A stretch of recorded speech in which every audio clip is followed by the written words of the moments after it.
Today we're going to be making Japanese milk bread, and it's probably one of the softest breads I've ever had. It uses Yudanae, a Japanese dough improver, to achieve its light and fluffy texture. In this video, I'm going to be going over how to approach hand kneading as well as stand mixer instructions. So regardless of whatever equipment you have at home, you'll be able to make your very own soft and delicious Japanese bread. To get started, we'll first need to prepare the Yudanae. So in a mixing bowl, add 70 grams of boiling hot water and 47 grams of bread flour. Immediately start stirring the two together to gelatinize the starch in the bread flour, and after a few seconds it will start forming a thick paste. Continue mixing for about 30 seconds or until there's no more dry flour. Your finished Yudanae should look something like this. If it has a looser texture, it's likely that the water was not hot enough to gelatinize all of the flour. Before we can use the Yudanae, we'll first need to cover it with a kitchen towel and let it cool to room temperature, which will take about 30 minutes. When the Yudanae has cooled, add in 100 grams of cold milk, 7 grams of salt, 23 grams of sugar, 7 grams of non-fat dry milk powder, 1 large egg, and 4.4 grams of instant dry yeast. Mix the ingredients together to hydrate the yeast and dissolve the salt and sugar. After everything is mixed, add 265 grams of cold bread flour. I left my flour in the fridge overnight, and as you will see, this will play a crucial role in controlling the final dough temperature. Bring the flour and wet ingredients together using a silicone spatula. And when that starts to become useless, you can switch to hand kneading in the bowl. Continue kneading until there is no longer any dry pockets or hard bits of flour. Once the dough has an even and sticky texture, you can stop and leave the dough to hydrate for 15 minutes. Before we start kneading, it's good practice to take the dough's temperature. Right now the dough is about 68.5 degrees Fahrenheit, which is a great starting point because the heat from our hands and friction will cause the dough to warm up. Now because this is an enriched dough, hand kneading it will be a little tricky, but with the right technique, it's absolutely possible. To hand knead the dough, I use the heel of my right hand to push down and forward, and then I use my left hand to tuck the dough underneath my right hand.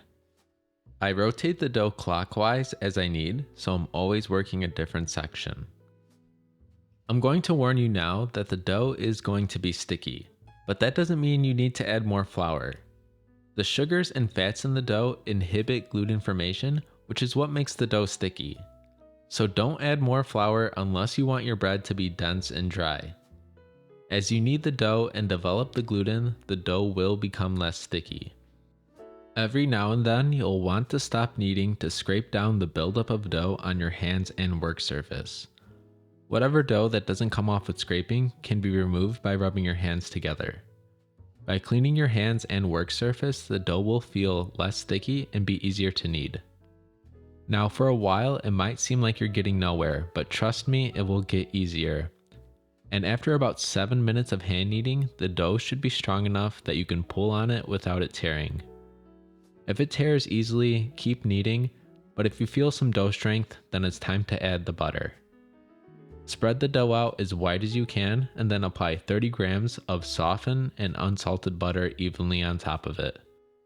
After applying the butter, pick up the dough, fold it in half to sandwich the butter in between.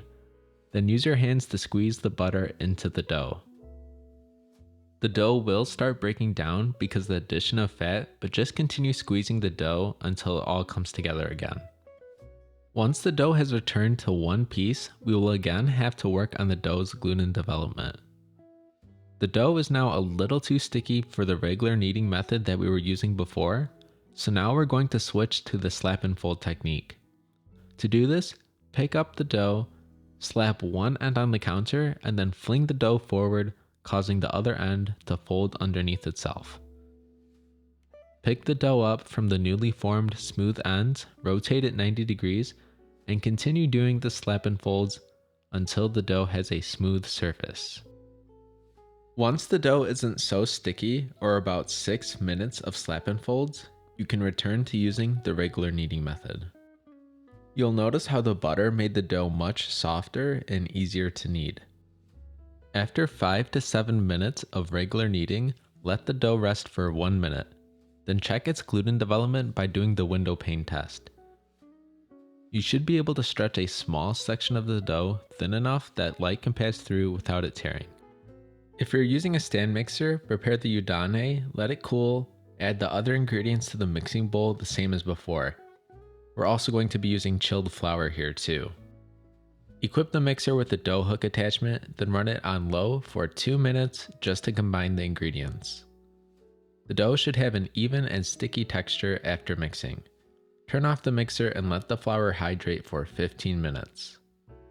After the 15-minute rest, run the mixer on medium-low for 8 minutes. And after the 8 minutes, you should be able to stretch the dough without it tearing. Add in the softened butter and increase the mixer speed to medium.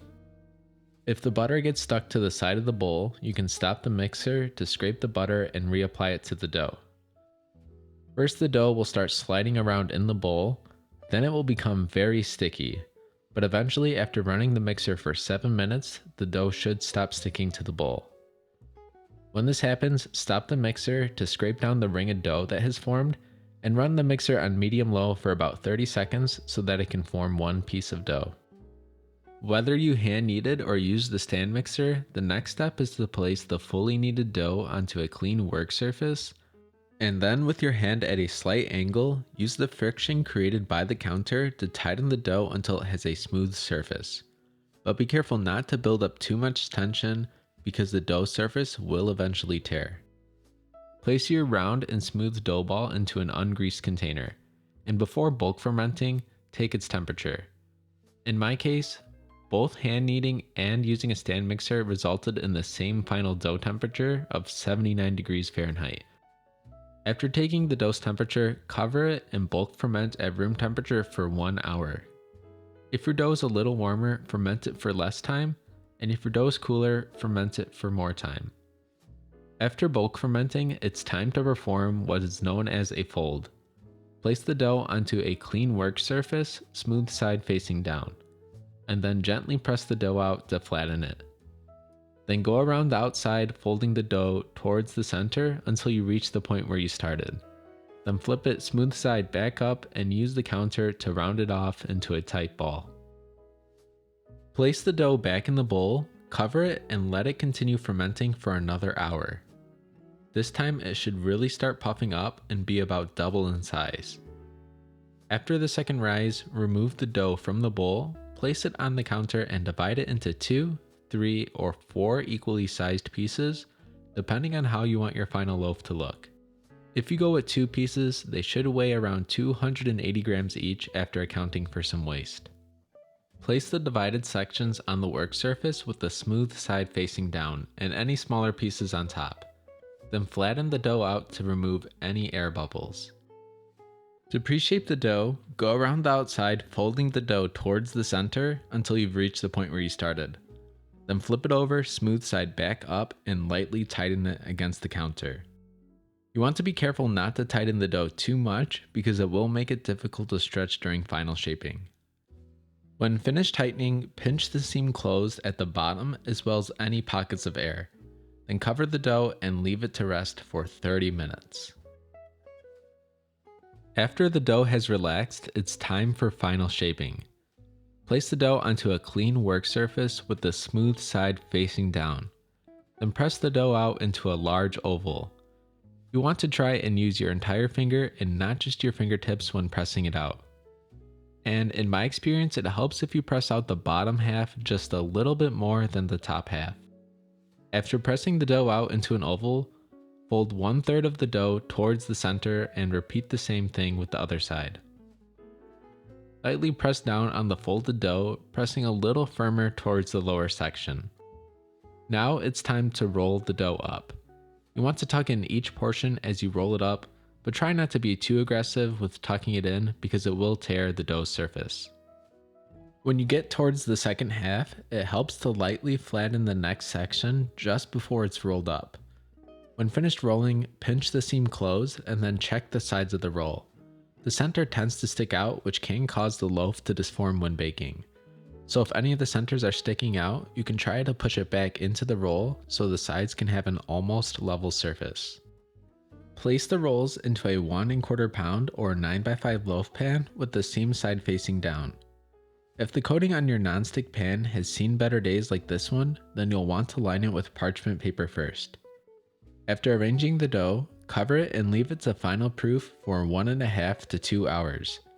And during the final hour of proofing, preheat the oven to 350 degrees Fahrenheit using the convection setting. This next part is optional, but if you do have a heavy metal pan or a baking steel, use it as a base. After 2 hours of proofing, the dough has risen nicely to the top of the pan. Now there's just one last thing we need to do before this goes in the oven, and that's to brush it with a glaze, which is just a whole egg beaten together with a splash of milk. After brushing the dough with the glaze, place it on the center rack of the oven and bake for 32 to 35 minutes or until the top of the loaf has a nicely browned crust. When the bread is finished baking, carefully remove it from the pan and place it on a cooling rack. Now before cutting into this bread, it's best to wait until it has cooled down completely. But while we wait for it to cool, we can brush the crust with a teaspoon of melted butter. For its size, this bread feels pretty light, and one of the most satisfying things about making it is tearing it apart. The breadcrumb is so light and tender, and the Yudanae, in combination with the egg, milk, and sugar, make this amazing bread that can be used for so many different recipes. Whether it be burger buns, dinner rolls, donuts, cinnamon buns, and wherever else you want a light and fluffy crumb. The soft texture of this bread, I think, makes the best toast. And the reason why I think it makes the best toast is that while the exterior gets nice and crisp thanks to the sugars, the interior of the bread gets even softer. With some salted butter and cinnamon sugar, it's almost like you're having a freshly made donut. Japanese milk bread is without a doubt the king of pillowy soft breads.